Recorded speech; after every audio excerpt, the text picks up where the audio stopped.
ma ne s'il n'y a pas de manifestation. Parce que le discours est destiné aux étrangers. C'est destiné aux étrangers xam nga ñun les débats que l'on fait ici d'habitude c'est en wolof. ñi nga xamante ni ñu ngi France xamuñu lan la ñuy wax.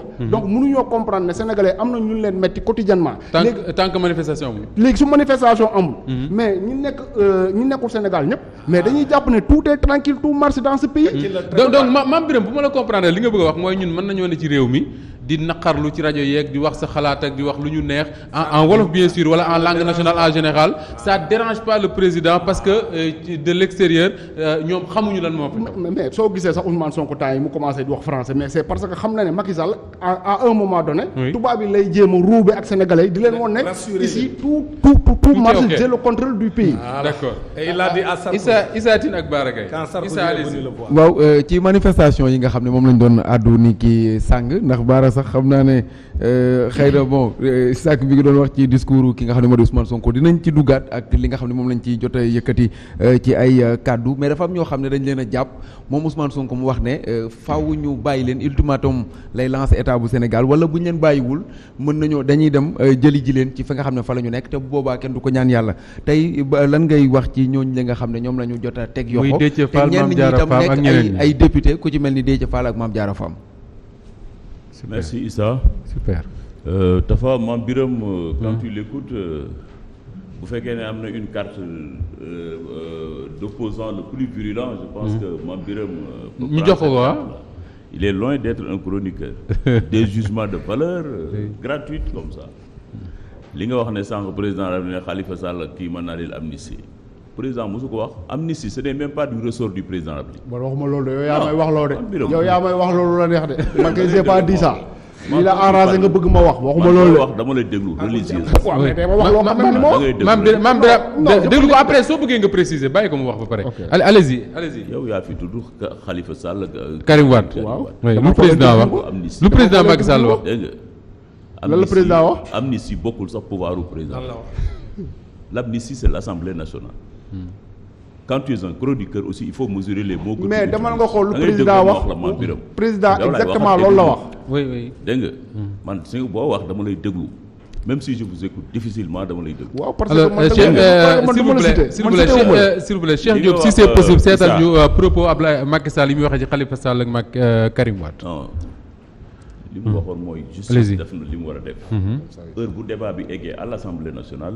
les gens se prononceront moi je suis disposé à écouter le débat lii le président mosu wax mosul wax que dina amnistier kii que ce soit. aywa parce que bokkul ci ay pouvoir maintenant Issa li nga wax. man li nga wax sànq député yi ñu jàpp ak loolu laa répété sànq. ci état la ñu nekk dafa am ñoo xam ne ñoo yore sécurité citoyen yépp y compris les opposants et wax naa sànq ne leen Barthélémy Diaz même bu dee tey opposant virulent pouvoir bi la Ousmane Sonko opposant pouvoir bi la Ousmane Sonko ak Barthélémy ku ci nekk ab maire nga ku ci nekk autorité nga ku ci nekk da ngay gérer un démembrement de l'État qui est une mairie donc seen sécurité même bu ñu nekkoon citoyen simple seen sécurité État moo ko war a garantir surtout bu ñu nekkee ay leader opposition boo nekkee ci am réew aussi da ngay xam loi bi nan la sant élection présidentielle tey bu ñu demee ba kii qualifié deuxième tour dañ koy envoyer la brigade de sécurité présidentielle parce que il est à l'antichambre de l'institution mais c'est ça le fonctionnement de l'État kon c'est pas gratuit que tey ay forces de l'ordre bu ñu xëyee dem sécuriser Sonko bi ñu ko convoqué fii tribunal mais gendarmerie ak police dañ ko encadré. tey lan moo nekkoon seen insécurité tey ci seen biir kër nga ñu nekkoon li nga xam ne man loolu laa gëm en tant que fonctionnaire de l'État. parce que moi je suis un fonctionnaire de l'État. oui daam may ko may ko mu tontu. waaw du ngeen bàyyi Issa mu may ko mu tontu. may ko mu tontu. ñëw nit ñi ne tey lañ demoon ci Dame Barthélémy Diaz ak s'il vous plaît Dame s'il vous plaît di nga ñëw s'il vous plaît je peux prendre mes bagages et partir comme on m'empêche de parler. non tu partiras pas. Tout le monde parle je les écoute. non Bara doo dem. Quand je parle ça les dérange parce que ce que je dis c'est des. Bara su ma waxee doo dem Bara dinañ la dégg. non doo dem soogal. désolé. allez-y de respect pour vous. non allez-y je n'ouvre pas la bouche. Bara dinañ la déglu ñëwal.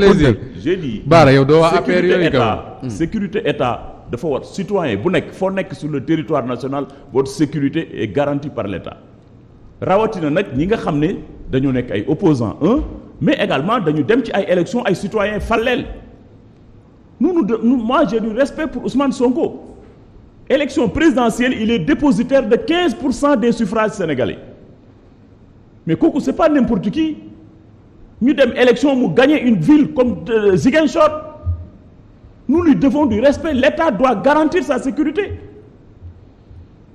donc faut pas que ngeen yaakaar ne bu ñuy état bu envoyé gendarmerie ak police kër Ousmane Sonko c'est pour le brimer c'est pas vrai c'est d'abord pour assurer sa sécurité parce que ñi ko wër ñëpp ak infiltration yi dafa bëri c'est pas pour rien que procureur wax barki démb il faut qu'on respecte les institutions parce que lu ko mën di am dal rek lu leen mën di dal bu ñu génnee moom ak Barthélemy c'est l'État qui engage c'est l'image de l'État du Sénégal parce que la presse internationale va dire que voilà on a éliminé nañ un adversaire politique vous voulez que l'État n'assure pas leur sécurité l'État va assurer leur sécurité et je vous rappelle moi j'étais là c'est une anecdote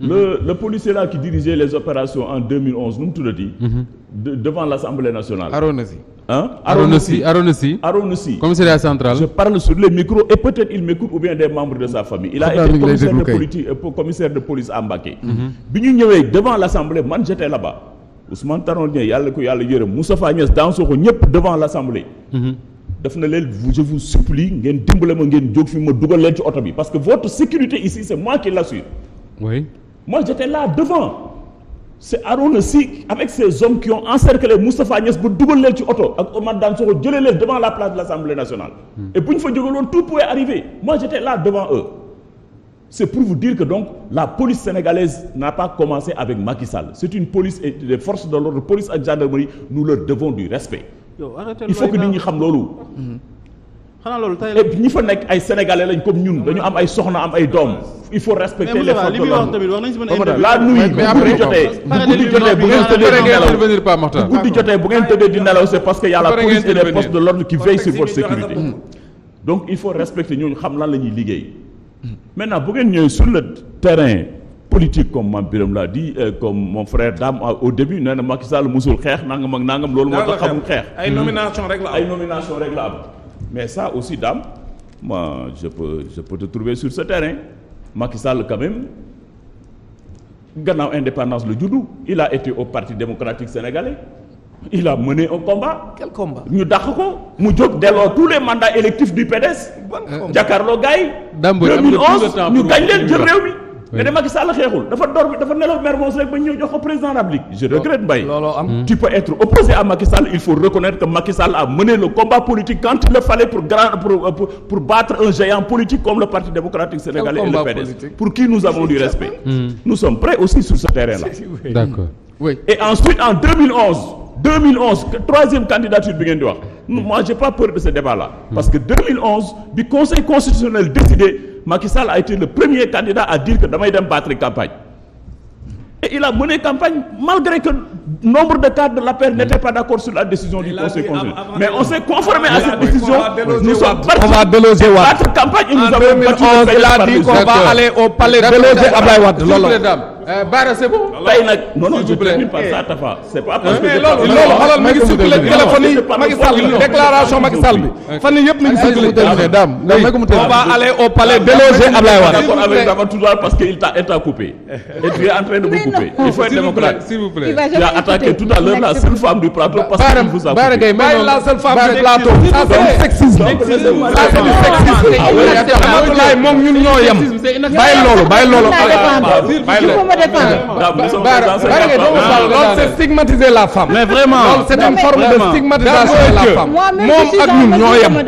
duñ ko may dara moom ak ñun ñoo yem. ne faut pas stigmatiser la femme. non may ma non loolu Bara doo daaneel s'il vous plaît. pas terminé mon temps s'il vous plaît. yéen ñoo lay mere ci loolu ngay def. j'ai pas terminé mon temps de parole j'ai dit waa léegi boo mënee daaneel. 2011 bu fekkee ne ci république lañ nekk république c'est des lois ku bëgg a nekk ci leneen nga nekk ci leneen mais nous sommes le Sénégal est une république une république c'est des institutions et loi Sénégal moo wax ne le conseil constitutionnel c'est la juridiction supérieure ces décisions ne sont susceptibles d'aucun appel et ces décisions s'imposent à toutes les institutions de l'État et le conseil constitutionnel a décidé que liste yi ñooy dem élection léegi nag le 31 décembre ku nangu da nga dem élection yi ci liste yooyu ku nanguwul nga def leneen. D'accord. Nous en 2011 on n'était pas d'accord que le Conseil constitutionnel valide la candidature d'Ablaye Wade. Le Conseil constitutionnel l'a validé, nous sommes allés aux élections et on a gagné Ablaye Wade. Il faut accepter également ça. Si vous voulez faire de l'anarchie dans ce pays, faites de l'anarchie. L'élan est là. La force de l'ordre sont là. Voilà la vérité. Nous sommes d'accord et nous sommes confiants sur ce débat-là. D'accord. Moi, ce que je dis aux gens, c'est que nous sommes dans un pays, il faut respecter les lois.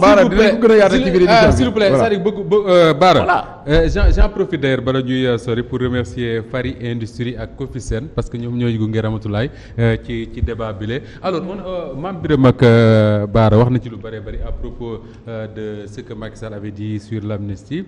Il a dit si c'est une amnistie une sorte de réhabilitation, je ne sais pas trop, je suis pas opposé dans le cadre d'un dialogue qu'on trouve des solutions qui respectent le droit et la loi. Je l'ai déjà dit, je suis favorable parce que je l'ai déjà dit au cadre